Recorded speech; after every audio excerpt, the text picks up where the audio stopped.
Na sessão ordinária da última terça-feira, a Câmara de Vereadores aprovou o projeto de lei complementar número 1799, com 5 emendas incorporadas, em segunda votação. O projeto estabelece a obrigatoriedade do controle de temperatura pelos estabelecimentos que manipulam alimentos e institui os requisitos de boas práticas para produtos refrigerados e congelados destinados aos estabelecimentos comerciais e industriais de alimentos e aos serviços de alimentação.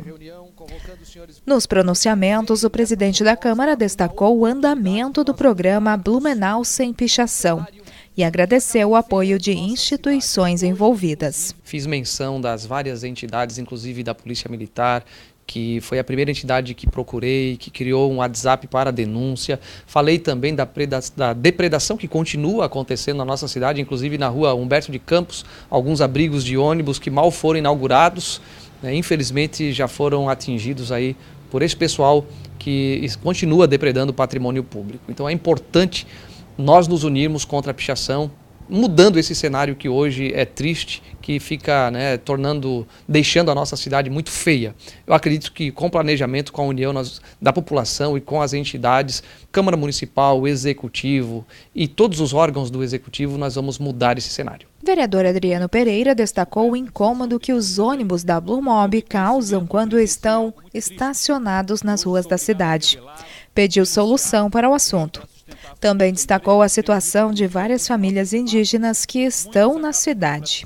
Aqui no antigo centro de saúde abandonado na rua Itajaí, com a presença de inúmeras famílias indígenas ali alojadas, são pessoas de idade, são homens, mulheres, jovens e crianças, uma situação bastante lamentável ali, abrigadas, sem energia elétrica, sem luz, sem água, e com dificuldades, inclusive dificuldades de alimentação, com as crianças ali em meio a situações de risco, inclusive de contaminação, de adquirirem doenças, leptospirose, entre outras situações bastante críticas e que a gente precisa da atenção dos órgãos locais aqui, da assistência social, da esfera estadual, da esfera federal, da FUNAI, de todos aqueles que cabem olhar pelo direito dos índios, que hoje estão numa dificuldade muito grande ali naquela situação. O parlamentar Almir Vieira criticou o compartilhamento de informações falsas na internet e pessoas que criam perfis falsos e propagam notícias com inverdades. Até me exaltei um pouco na questão da condição que algumas pessoas acabam utilizando os meios de comunicação e até os fake news, que foi muito falado nessa eleição, para estar denegrindo a imagem de alguns parlamentares, para estar denegrindo a imagem das pessoas que tentam fazer alguma coisa para a sociedade. Eu demonstrei aqui, através da minha fala, a criação que eu tive, a forma que eu trabalho e a forma que eu ajo com a sociedade. Para mim, nada melhor do que estar conversando olho no olho, conversando com as pessoas e tirando a limpo aquilo que é necessário. Não faço uso dessa ferramenta, até porque eu acho que isso aí não é uma coisa que vá de encontro àquilo que deve ser. Eu falo com as pessoas, olhando no olho delas, e se tiver alguma coisa para resolver, a gente resolve.